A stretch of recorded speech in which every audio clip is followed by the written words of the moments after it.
Hello, children. Continuing with the topic resources and development. In the previous video, നമ്മൾ എന്തൊക്കെ പഠിച്ചു? What is resource we can define. Then we learned how the classification of resources is done. പിന്നെ നമ്മൾ ഒരു കാര്യം കൂടി നോക്കി. ഈ indiscriminate use of resources leads to so many problems and all അതും നമ്മൾ നോക്കി. അപ്പോൾ നമ്മൾ എത്തിയ കൺക്ലൂഷൻ എന്തായിരുന്നു? That resources should be planned and used wisely. ആ കൺക്ലൂഷനിലേക്ക് നമ്മൾ എത്തി അല്ലേ? In this occasion, let us remember what Mahatma Gandhi has said. There is enough for everybody's need and not for everybody's greed. അപ്പോൾ ഇതിൽ ഗാന്ധിജി എന്താ ഉദ്ദേശിച്ചത്?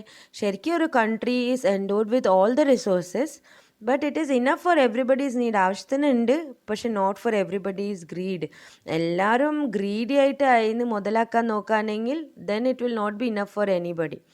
അപ്പോൾ ഈ കോൺസെപ്റ്റ് നമ്മൾ മനസ്സിൽ വെക്കണം. And then we should decide how we are going to bring our resources to the best use. Okay, അപ്പോൾ ഫസ്റ്റ് നമ്മൾ അറിഞ്ഞിരിക്കണം നമ്മൾ ഇന്ത്യൻ്റെ റിസോഴ്സസ് എങ്ങനെയാണ് ഡിസ്ട്രിബ്യൂട്ട് ചെയ്തിട്ടുള്ളത്, എവിടെയൊക്കെയാണ് നമുക്ക് റിസോഴ്സസ് അവൈലബിൾ ആയിട്ടുള്ളത്. So let us first see the uneven distribution of resources. States like Jharkhand, Chhattisgarh and Madhya Pradesh are rich in coal and minerals but lack technological and institutional support. They suffer from land degradation and are economically backward. അപ്പോൾ ഇവിടെ നല്ല resources available ഉണ്ട്, പക്ഷെ technology ഇല്ല, institutions ഇല്ല. അതുകൊണ്ട് they are still economically backward, ഓരോരു മുന്നേറ്റം കാണില്ല. Then you have Arunachal Pradesh, which has abundant water resource but lacks an infrastructural development. Arunachal പ്രദേശിൻ്റെ അവസ്ഥ എന്താണ്? വാട്ടർ ഇഷ്ടം പോലെ ഉണ്ട്, പക്ഷെ അവിടെ ഒരു ഡെവലപ്മെൻറ്റ് നടന്നില്ല. മീൻസ് ഇൻഫ്രാസ്ട്രക്ചർ ഇല്ല, മീൻസ് അവിടെ ഒരു ഇൻഡസ്ട്രി കെട്ടാനോ അതിനുള്ള സൗകര്യങ്ങളില്ല, മെറ്റീരിയൽസ് ഇല്ല. അങ്ങനത്തെ ഒരു അവസ്ഥയാണ് അരുണാചൽ പ്രദേശിലുള്ളത്. രാജസ്ഥാൻ്റെ അവസ്ഥ എന്താണ്? ഭയങ്കരമായിട്ട് വിൻഡും സോലാർ എനർജി ഉണ്ട്, പക്ഷെ വാട്ടർ ഇല്ല. പിന്നെ പഞ്ചാബ് ആൻഡ് ഹരിയാന എന്താ ഉള്ളത്? റിസോഴ്സസ് ഒക്കെ കുറവാണ്, പക്ഷെ അവർ ഭയങ്കര എക്കണോമിക്കലി ഡെവലപ്ഡ് ആണ്. മീൻസ് അവിടെ നല്ല ഇൻസ്റ്റിറ്റ്യൂഷൻസും ഇൻഡസ്ട്രീസും കെട്ടാനുള്ള സൗകര്യങ്ങളും ടെക്നോളജിയും ഒക്കെ ഉണ്ട് അവരുടെ അടുത്ത്. പിന്നെ ലഡാക്കിൽ എന്താണ് അവസ്ഥ? അവിടെ വാട്ടർ ആൻഡ് മിനറൽസ് ഒന്നുമില്ല, വൈറ്റൽ മിനറൽസ് ഒക്കെ കുറവാണ്, പക്ഷെ നല്ല കൾച്ചറൽ ഹെറിറ്റേജ് ആണ്, ഒരു റിച്ച് കൾച്ചറൽ ഹെറിറ്റേജ് ആണ് അവിടെ കാണുന്നത്. അപ്പോൾ what we see here as a whole ഇന്ത്യയിൽ അവിടെയും ഇവിടെയുമായിട്ട് റിസോഴ്സസ് ഉണ്ട്, അവിടെയും ഇവിടെയുമായിട്ട് ടെക്നോളജി ഉണ്ട്. അപ്പോൾ നമ്മൾ we have to plan for the development of a country as a whole. ഒരു സ്റ്റേറ്റിന് മാത്രം ഡെവലപ്മെൻറ്റ് അല്ല നമ്മൾ ആലോചിക്കുന്നത്, എ കൺട്രി ആസ് എ ഹോളിൻ്റെ ഡെവലപ്മെൻറ്റാണ് ആലോചിക്കുന്നത്. അപ്പോൾ ഇവിടെയാണ്, ഈ അവസ്ഥയിലാണ് ശരിക്കും ഒരു റിസോഴ്സ് പ്ലാനിൻ്റെ ആവശ്യമുള്ളത്. ഇനി how is resource planning done? Let us see that. In the process of resource planning, 3 steps are there. First step എന്താണ്? Identification of resources across the regions of the country by surveying, mapping and qualitative and quantitative estimation of the resource. അപ്പോൾ first പണി എന്താവണം? ഈ resources ഒക്കെ എവിടെ ഉണ്ട് എന്നൊക്കെ first കണ്ടുപിടിക്കണം. അതായിരിക്കണം ഫസ്റ്റ് ചുമതല അല്ലേ? ഫസ്റ്റ് ഐഡൻറ്റിഫൈ ചെയ്യുക എവിടെയൊക്കെ എന്തൊക്കെ അവൈലബിൾ ഉണ്ട്, അതിനെ ക്വാണ്ടിഫൈ ചെയ്യുക, എത്ര അവൈലബിൾ ഉണ്ട്, അതിൻ്റെ ക്വാളിറ്റി എങ്ങനെയാണ്, അതൊക്കെ ഒന്ന് എസ്റ്റിമേറ്റ് ചെയ്ത് വെക്കുക. അതായിരിക്കും first task. Next, we have to do planning for resource development using appropriate skill, technology and institutional setup. അപ്പോൾ ഇത് റിസോഴ്സ് എവിടെയൊക്കെ ഉണ്ടെന്ന് മനസ്സിലായി. ഇനി നെക്സ്റ്റ് നമുക്ക് പ്ലാൻ ചെയ്യണം. എന്താ പ്ലാൻ ചെയ്യണം? ഈ റിസോഴ്സസിനെ യൂസ് ചെയ്യാനുള്ള സ്കിൽസ് ഉണ്ടോ? നമ്മൾ ഹ്യൂമൻസിനെ ഡെവലപ്പ് ചെയ്യേണ്ട സ്കിൽ ഡെവലപ്പ് ചെയ്യണം, പിന്നെ അതിനുള്ള ടെക്നോളജി ഡെവലപ്പ് ചെയ്യണം, പിന്നെ അതിനുള്ള ഇൻസ്റ്റിറ്റ്യൂഷണൽ സെറ്റപ്പ് ചെയ്യണം. ഇപ്പോൾ ചില സ്ഥലത്ത് ഇൻസ്റ്റിറ്റ്യൂഷൻ സെറ്റ് ചെയ്യാനുള്ള അവസ്ഥ ഇല്ല, ചില സ്ഥലത്ത് സെറ്റ് ചെയ്യാൻ അവസ്ഥ ഉണ്ട്, പക്ഷേ റിസോഴ്സ് ഇല്ല. അപ്പോൾ അതൊക്കെ പ്ലാൻ ചെയ്യണം. എങ്ങനെ ഒരു കൺട്രീൻ്റെ കൂടെ ഡെവലപ്മെൻറ്റ് കൊണ്ടുവരണമെങ്കിൽ എല്ലായിടത്തും എന്തൊക്കെ ഡെവലപ്മെൻറ്റ്സ്, ഇൻഡിവിജ്വൽ ഡെവലപ്മെൻറ്റ്സ് എന്തൊക്കെ കൊണ്ടുവരണം എന്ന് അതൊക്കെ പ്ലാൻ ചെയ്യണം. Then finally matching the resource development plans with overall national development plans. ഇപ്പോൾ നമ്മൾ റിസോഴ്സ് ഡെവലപ്മെൻറ്റ് പ്ലാൻസ് ഒക്കെ നോക്കേണ്ട ശേഷം അത് overall development plans of the നേഷൻ്റെ കൂടെ മാച്ച് ചെയ്യണം. മീൻസ് എവിടെയൊക്കെ അത് ഏത് സ്ഥിതിയിൽ ഏത് അവസ്ഥയിൽ നമ്മൾ കൊണ്ടുവരണം എന്നൊക്കെ ഫൈനൽ മാച്ച് ചെയ്യണം with the overall national development. അപ്പോൾ these are the 3 steps involve in the planning of resources. ഈ വീഡിയോയിൽ നമ്മൾ കാര്യമായിട്ട് നോക്കാൻ പോകുന്നത് അബൌട്ട് ലാൻഡ് റിസോഴ്സ്. ഇപ്പോൾ റിസോഴ്സ് എത്രത്തോളം റിസോഴ്സ് നമ്മൾ പഠിച്ചിട്ടുണ്ട്. ഫ്യൂവലുണ്ട്, ഫോസിൽ ഫ്യൂവൽസ്, ഇപ്പോൾ coal, petroleum, then your water, sun, എല്ലാം റിസോഴ്സസ് തന്നെയാണ്.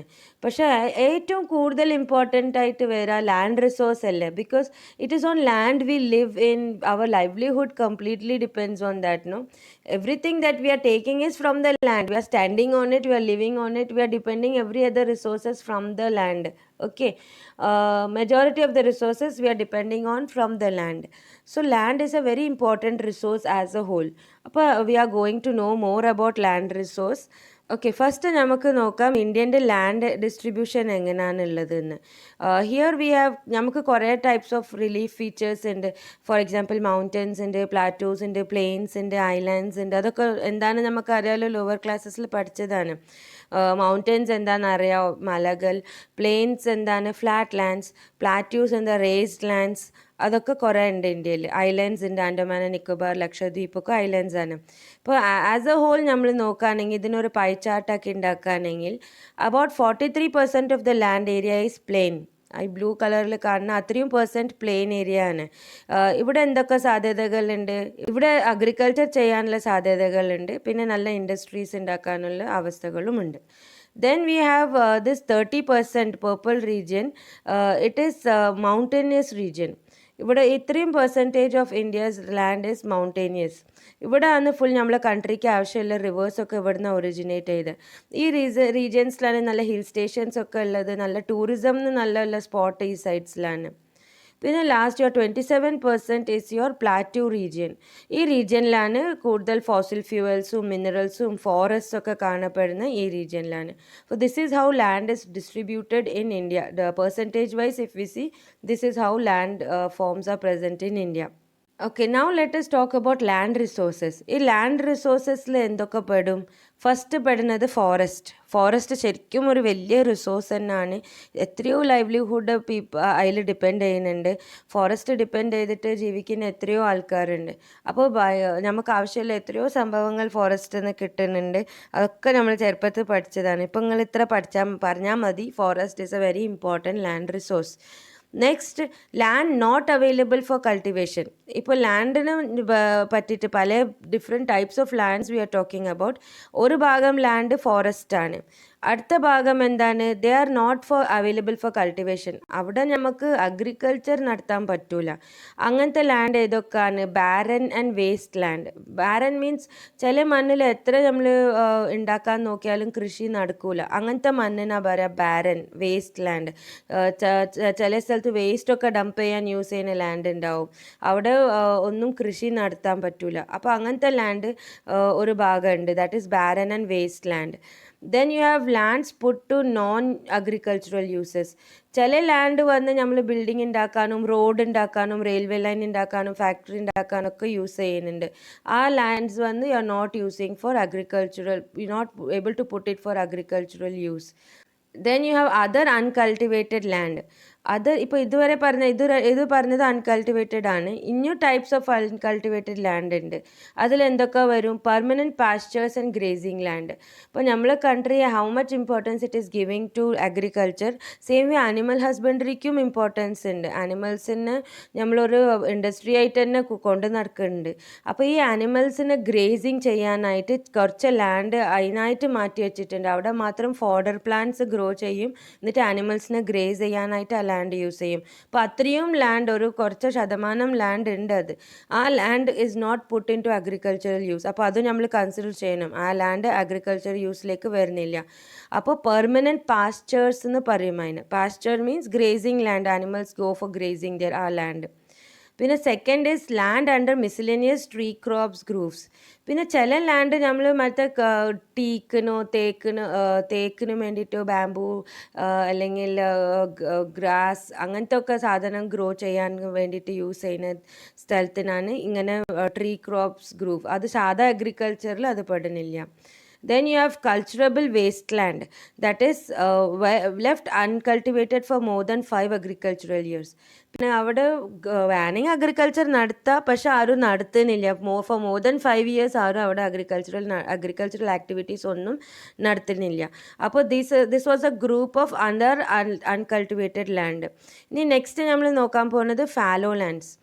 ഫാലോ ലാൻഡ്സ് എന്താണ്? They are current fallow. അതിലും രണ്ട് ടൈപ്പ് ഉണ്ട്. They are current fallow, that is left without cultivation for 1 or less than 1 agricultural year. ഇപ്പോൾ ഫാലോൻ്റെ അടുത്ത് എന്താ, നമ്മൾ ഇപ്പോൾ ഒരു ഭൂമിയിൽ അഗ്രികൾച്ചർ നടത്തിയാൽ പിന്നെ ആ ഭൂമിയിൽ ആ ന്യൂട്രിയൻസ് ഒക്കെ യൂസ് ആയി പോകും. പിന്നെയും ആ സോയിലിൽ ന്യൂട്രിയൻസ് വരാൻ വേണ്ടിയിട്ട് ഒരു വർഷക്കാലത്തിന് വേണ്ടിയിട്ട് അവിടെ ഒന്നും ഗ്രോ ചെയ്യൂല. അപ്പോൾ താനേ ആ സോയിൽ അതിൽ റിപ്ലനിഷ് ആവും. അങ്ങനെ വിടുന്ന ലാൻഡ്സിനാ പറയുക ഫാലോ ലാൻഡ്സ്. അപ്പോൾ അതും വേറെ ആയിട്ട് തന്നെ നമ്മൾ കണക്കിലെടുക്കണം. അപ്പോൾ ഈ ഫാലോ ലാൻഡ്സിൽ രണ്ട് ഭാഗമുണ്ട്. ഒരു ഭാഗം ലാൻഡ്സ് ഒരു വർഷത്തിലേക്ക് യൂസ് ചെയ്യാത്ത ലാൻഡ്സാണ്. പിന്നെ അടുത്ത ഫാലോ ടൈപ്പ് എന്താണ്, ഒരു പ്രാവശ്യം യൂസ് ചെയ്തതിൻ്റെ ശേഷം ഒരു മോർ ദാൻ 5 years അത് അൺകൾട്ടിവേറ്റഡ് ആയിട്ട് കിടന്നു. അങ്ങനത്തെ ഒരു ലാൻഡ്സും ഉണ്ടാവും. ഒരു പ്രാവശ്യം അതിൽ ഗ്രോ ചെയ്തു, പിന്നെ more than 5 years it was left uncultivated. അപ്പോൾ this accounts for other fallow lands. Okay, next you have the net sown area. Net sown area എന്താണ്? ഈ ഫുൾ എല്ലാ സ്ഥലത്തിലും ഏത് സ്ഥലത്താണ് നമുക്ക് ശരിക്കും കൃഷി നടത്താൻ പറ്റുന്നുണ്ട്, means agriculture you are able to do that full area we call as net sown area. പക്ഷേ ചില സ്ഥലത്ത് ഒരു ഭൂമിയിൽ തന്നെ ഒന്നിനേക്കാളും കൂടുതൽ may be 2 times you do agriculture in the same year. അപ്പോൾ നെറ്റ് സോൺ ഏരിയയിൽ എന്താണ്, ആ 2 timesൽ നമ്മൾ വേറെ വേറെ ആയിട്ട് കാൽക്കുലേറ്റ് ചെയ്യൂല. Full wherever agriculture is being done, that full land as a whole is taken as net sown area. Sown അല്ല, നെറ്റ് സോൺ ഏരിയ. ഇനിയൊരു വേർഡ് നിങ്ങൾക്ക് അറിയാൻ വേണ്ടിയതുള്ളത് gross cropped area. Gross cropped ഏരിയയിൽ എന്താ പെടുക, ഈ നെറ്റ് സോൺ ഏരിയ ഉണ്ടാവും, പ്ലസ് നിങ്ങൾ ചില സ്ഥലത്ത് ഒന്നിനേക്കാളും കൂടുതൽ മീൻസ് 2 പ്രാവശ്യം അഗ്രികൾച്ചർ ചെയ്യുന്നുണ്ടല്ലോ, അങ്ങനത്തെ സ്ഥലത്തിന് 2 പ്രാവശ്യം തന്നെ കൗണ്ട് ചെയ്യുക. That is called as gross cropped area. Okay, അപ്പോൾ ഈ ഫുൾ ആണ് നമ്മൾ ലാൻഡ് റിസോഴ്സിൻ്റെ ഡിസ്ട്രിബ്യൂഷൻ. ഇങ്ങനെയാണ് types of lands available in front of us. ഇനി let us see what are the factors that determine the land use pattern. അപ്പോൾ ഈ ലാൻഡിൻ്റെ use എങ്ങനെയാണ് നടത്തേണ്ടതെന്ന് ആ ഫാക്ടേഴ്സ് എന്തൊക്കെയാണ് ഇൻഫ്ലുവൻസ് ചെയ്യുന്നത്? First is the physical factors. Physical ഫാക്ടേഴ്സിൽ എന്തൊക്കെ പെടും? ടോപ്പോഗ്രാഫി മീൻസ് അത് ഏത് റിലീഫ് ഫീച്ചറാണ്, പ്ലെയിൻ ആണോ പ്ലാറ്റ്യൂ ആണോ, അതൊക്കെ. Then you have climate, then soil types, ഇതൊക്കെ ഇൻഫ്ലുവൻസ് ചെയ്യും ലാൻഡിന് യൂസേജിന്. ദെൻ ഹ്യൂമൻ ഫാക്ടേഴ്സും ഡിപ്പെൻഡ് ചെയ്യും. ഹ്യൂമൻ ഫാക്ടേഴ്സ് എന്തൊക്കെ പെടും അതിൽ? പോപ്പുലേഷൻ വരും, ടെക്നോളജി അവൈലബിൾ ഉണ്ടോ ഇല്ലേ, പിന്നെ എന്ത് കൾച്ചറത്തെ ആൾക്കാരാണ്, എന്താണ് അവരുടെ ട്രഡീഷൻസ്, അതൊക്കെ ഇൻഫ്ലുവൻസ് ചെയ്യും ആ സ്ഥലത്തിൻ്റെ ലാൻഡ് യൂസ് ചെയ്യുന്നതിന്. ഇപ്പോൾ ഇന്ത്യയിൽ നോക്കുകയാണെങ്കിൽ about 3.28 million square meter land അതിൻ്റെ ഡേറ്റ നമ്മളടുത്തുണ്ട്. ഇപ്പോൾ ഇത് എത്ര അറിയോ? 93%. നമ്മൾ ടോട്ടൽ ജോഗ്രഫിക്കൽ ഏരിയൻ്റെ 93% മാത്രം നമ്മളടുത്ത് ഡേറ്റ ഉള്ളത്. റിമൈനിങ് 7%നെ പറ്റിയിട്ട് നമുക്ക് അറിയില്ല. ഫോർ എക്സാമ്പിൾ ഇൻ അസാം അവിടെ ഒന്നും ഫുൾ ഡേറ്റ എസ്റ്റിമേഷൻ നടന്നിട്ടില്ല. ബിക്കോസ് അവിടുത്തെ ജോഗ്രഫിക്കൽ കണ്ടീഷൻ അങ്ങനെയാണ്. ആർക്കും പോയി അത് ചെയ്യാനുള്ള വലിയ മൗണ്ടേനിയസ് റീജിയൻസ് ഒക്കെ ഉണ്ടാവുമല്ലോ, സ്റ്റീപ്പ് റീജിയൻസ് ഒക്കെ ഉണ്ടാവും. അപ്പോൾ അവിടെ പോയി ലാൻഡ് എസ്റ്റിമേഷൻ നടത്താൻ കഴിഞ്ഞിട്ടില്ല. വേറെ ചില സ്ഥലങ്ങൾ ഏതാ, ജമ്മു ആൻഡ് കാശ്മീരിൻ്റെ ഏരിയ, പാകിസ്ഥാൻ ഒക്കുപ്പൈഡ് ഏരിയാസ് ഉണ്ട്, അങ്ങനെ ചൈന ഒക്കുപ്പൈഡ് ഏരിയാസ് ഉണ്ട്. അവിടെ ഒന്നും സർവേ നടത്താൻ കഴിഞ്ഞിട്ടില്ല. ബിക്കോസ് ദേഴ്സ് ആർ ഡിസ്പ്യൂട്ടഡ് ലാൻഡ്സിൽ പോയി നമുക്ക് സർവേ നടത്താൻ കഴിഞ്ഞിട്ടില്ല. അപ്പോൾ what do we see, only about 93% of the total geographical ഏരിയൻ്റെ ഡേറ്റ ആണ് നമ്മളടുത്തുള്ളത്. Now let us talk about what all is causing the land degradation. Obviously human activities and all that is causing land degradation. First you can see that deforestation due to mining has caused excessive land degradation in the states of Jharkhand, Chhattisgarh, Madhya Pradesh and Orissa. ഈ സ്ഥലങ്ങളിൽ ഭയങ്കരമായിട്ട് mineral reserves ഉണ്ടെന്ന് നമ്മൾ നേരത്തെ പറഞ്ഞു. അപ്പോൾ അത് extract ചെയ്യാൻ വേണ്ടിയിട്ട് മൈനിങ് ചെയ്യണം. മൈനിങ് ചെയ്യണമെങ്കിൽ എന്താ, അവിടെ ഫോറസ്റ്റ് ആണെങ്കിൽ ആ ഫോറസ്റ്റിനൊക്കെ കട്ട് ചെയ്തിട്ട് വെറും ബാരൻ ലാൻഡ് ആക്കി ഇതിനെ കുഴിച്ച് ഉള്ളിലേക്ക് പോയിട്ടല്ല, അങ്ങനെയല്ല മൈനിങ് ചെയ്യുക. പിന്നെ അഥവാ ഒരു പ്രാവശ്യം മൈനിങ് ചെയ്ത് ഉള്ളിലത്തെ റിസോഴ്സൊക്കെ കഴിഞ്ഞാൽ എന്താവും, അവർ അങ്ങനെ അത് പൂട്ടിപ്പോവും. ബാക്കിയൊന്ന് പിന്നെയും അത് ആ കുഴിയൊക്കെ പൂട്ടി പിന്നെയും ഫോറസ്റ്റ് ഗ്രോ ചെയ്യാനുള്ള കാര്യം നോക്കുന്നില്ല ആരും. അപ്പോൾ എന്താവും, അവിടുത്തെ ലാൻഡ് അങ്ങനെ ഡിസ്ട്രോയ് ആയി പോകുന്നു. അതൊരു ബ്ലാക്ക് സ്കാർ ആയിട്ട് അവിടെ തന്നെ നിൽക്കും മൈനിങ് കഴിഞ്ഞ സ്ഥലത്ത്. അപ്പോൾ this is a very important cause that is leading to land degradation in our country. Then you have overgrazing. It is one of the main reasons for land degradation in the states like Gujarat, Rajasthan, Madhya Pradesh and Maharashtra. Over gracing എന്താണ്, ഇവർ ഒരു limit തീരുമാനിക്കാതെ ആനിമൽസിന് അങ്ങനെ ഗ്രേസിങ്ങിന് വിടുന്നത്. അപ്പോൾ എന്താവും, കുറേ land കൾട്ടിവേബിൾ ലാൻഡിലും gracing ആയിട്ട് മാറിപ്പോവും. പിന്നെ ആ ലാൻഡിൽ ആരും കൾട്ടിവേറ്റ് ചെയ്യാതെ അങ്ങനെ ഓവർ ഗ്രേസിങ്ങിനായിട്ട് കൂടുതൽ സ്ഥലം ഒഴിവാക്കി കൊടുക്കുന്നത് land ഡിഗ്രഡേഷന് കാര്യമാവുന്നു. And then you have over irrigation that is responsible for land degradation due to water logging, leading to increase in salinity and alkalinity in the soil in the states of Punjab, Haryana and Western Uttar Pradesh. ഈ സ്റ്റേറ്റ്സിലൊക്കെ എന്താവുന്നത്, ഭയങ്കര വെള്ളത്തിൻ്റെ availability ഉണ്ടാകുമ്പോൾ അവർ ഓവറായിട്ട് irrigation ചെയ്യും. Over irrigation ചെയ്താൽ എന്തായാലും water logging നടക്കും. Means water ഇനി ഭൂമിക്ക് അബ്സോർബ് ചെയ്യാൻ പറ്റാത്ത അവസ്ഥ ആവും. അപ്പോൾ എന്താവും, പ്ലാന്റ് റൂട്ട്സിലേക്കൊന്നും എയർ എത്താത്ത അവസ്ഥ ആവും. അപ്പോൾ അത് നമ്മളെ ക്രോപ്സിനെ ഡിസ്ട്രോയ് ചെയ്യും. പിന്നെ ഇങ്ങനെ വാട്ടർ ലോഗിങ് ഒക്കെ നടക്കുന്നത് കൊണ്ട് എന്താവും, ആ സോയിലിൻ്റെ ആൽക്കലിനിറ്റിയും സാലിനിറ്റിയും ഇൻക്രീസ് ആവും. അത് that destroys the fertility of the soil. അപ്പോൾ this also leads to degradation of soil.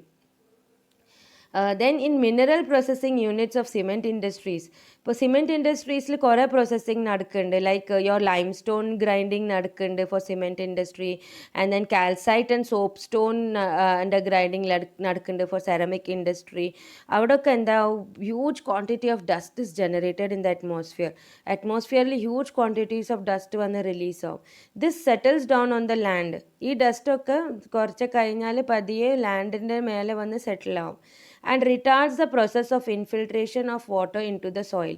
അങ്ങനെ സെറ്റിൽ ആയതുകൊണ്ട് എന്താ, ഒരു ലെയർ ആയിട്ട് അവർ മാറും. പിന്നെ വാട്ടറൊക്കെ നമ്മൾ എത്ര ഇറിഗേറ്റ് ചെയ്യാൻ നോക്കിയാലും ആ സോയിലിൻ്റെ ഉള്ളിലേക്ക് വാട്ടർക്ക് കടക്കാൻ കഴിയില്ല. അപ്പോൾ നമ്മളെ സോയിലിൻ്റെ ഫെർട്ടിലിറ്റിയും ഇൻഫിൽട്രേഷൻ പ്രോപ്പർട്ടിയും ഒക്കെ പോകും. അപ്പോൾ this also causes land degradation. And last you have dumping of industrial waste that leads to land degradation. നമ്മൾ ഇൻഡസ്ട്രിയൽ വേസ്റ്റ് ഒക്കെ ഒന്നും ട്രീറ്റ്മെൻറ്റ് ഒന്നും ചെയ്യാതെ അങ്ങനെ പോയി ഒരു ഓപ്പൺ ലാൻഡിൽ ഡംപ് ചെയ്യും. അപ്പോൾ ആ ലാൻഡ് ആ വേസ്റ്റിൻ്റെ ഡംപ് ലാൻഡ് തന്നെ ആയി മാറും. പിന്നെ അവിടെ നമുക്ക് ഇനി അഗ്രികൾച്ചറിനെ പറ്റി ആലോചിക്കാനേ പറ്റില്ല. അത്രയും ടോക്സിക് സബ്സ്റ്റൻസസ് ഒക്കെ അവിടെ പെട്ടിട്ടുണ്ടാവും. അപ്പോൾ these are the causes that leads for land degradation. ഇപ്പോൾ ഇതിൻ്റെ ശരിക്കും ഒരു കൺസർവേഷനും നമ്മൾ അറിഞ്ഞിരിക്കണം. What are the various ways by which you can conserve our land resource എന്ന് നോക്കുകയാണെങ്കിൽ വി ഹാവ് എഫോറസ്ട്രേഷൻ. ഒബ്വിയസ് ആണ്, ഡീഫോറസ്ട്രേഷൻ നടത്തിയതുകൊണ്ടാണ് ലാൻഡ് ഡിഗ്രഡേഷൻ ആവുന്നത്. അപ്പോൾ one solution would be afforestation. Then you have management of grazing lands. ഈ ഗ്രേസിംഗ് ലാൻഡ്സിൻ്റെ അതിർത്തി തീരുമാനിച്ച് അത് കൂട്ടി കൊടുക്കരുത്, എന്നാൽ നമുക്ക് കുറച്ച് ലാൻഡ് ഡിഗ്രഡേഷനെ സ്റ്റോപ്പ് ആക്കാൻ പറ്റും. Then proper irrigation method should be used. Control of mining activities. Indiscriminate തോന്നിയ സ്ഥലത്തൊക്കെ പോയി മൈനിങ് അലൗ ചെയ്യരുത്. അത്രയും കൺസിഡറേഷൻ കഴിഞ്ഞിട്ടേ മൈനിങ് ആക്ടിവിറ്റീസ് നടത്താൻ പറ്റുള്ളൂ. Then proper disposal of industrial waste. Lastly, what you have to do, properly you have to see to it that you are bringing about disposal of industrial waste. This is how you can conserve the land resource. Okay, land is A natural resource of utmost importance. അത് എന്തൊക്കെ support ചെയ്യുന്നത്, നമ്മളെ natural വെജിറ്റേഷനെ support ചെയ്യുന്നത്, നമ്മളെ wild ലൈഫിനെ support ചെയ്യുന്നത്, human ലൈഫിനെ support ചെയ്യുന്നത്, all our economic activities, transport, communication system, everything is on land. പക്ഷേ ലാൻഡ് ഒരു ഫൈനൈറ്റ് മാഗ്നിറ്റ്യൂഡ് ഉള്ളൂ. അത് ഇനി നീണ്ട് കിട്ടാൻ പോകുന്നില്ല. അതുള്ളത് അത്രേ ഉണ്ടാവുള്ളൂ നമുക്ക്. അപ്പോൾ therefore it is important to use this available land for various purposes with careful planning ചെയ്തിട്ട് വേണം ഈ ലാൻഡ് റിസോഴ്സിനെ നമുക്ക് യൂസ് ചെയ്യാൻ. So this was what about land resource. In the next video we'll talk about soil as a resource. Okay, bye.